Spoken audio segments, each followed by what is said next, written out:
We get some really good local talent on this show, but it's not often we get someone as internationally recognised as Fiona Bevan. She just performed her new single. Thank you for joining us.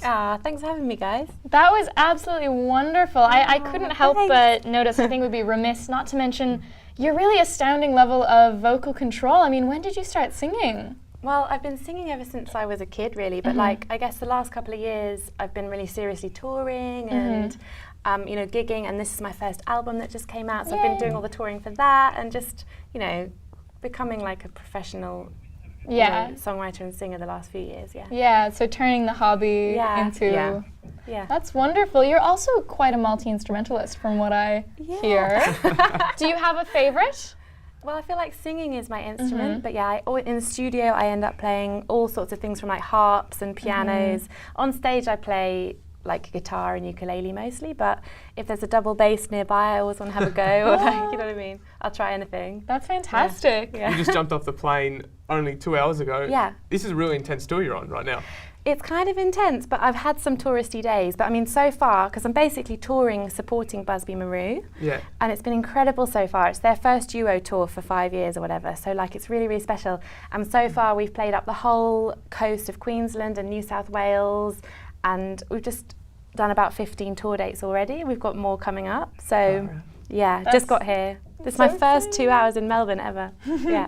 And you've worked with, with some pretty big names behind the scenes. People might not recognise your face, but they would have heard your song all out through Australia pretty much all of last year. Little Things, you wrote that. Yeah, so I wrote Little Things with Ed Sheeran, yeah. So it was kind of life-changing actually, and it's been an amazing ride. But I mean, I've been friends with Ed Sheeran since we were, I don't know how many years, since he was 16. So like, it was amazing getting to write with him, and then the One Direction thing, they just took the song and ran with it, and it was incredible. And I've since been writing with 5 Seconds of Summer, and also Don Walker the other day from Cold Chisel. So I've been doing all these Australian superstars.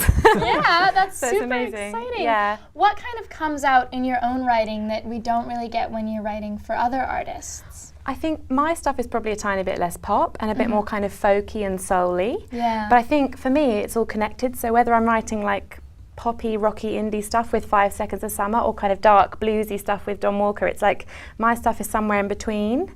And I feel like every different kind of music is kind of connected, and you know, everything links in together. So I just love making music, all these different kinds of music, you know.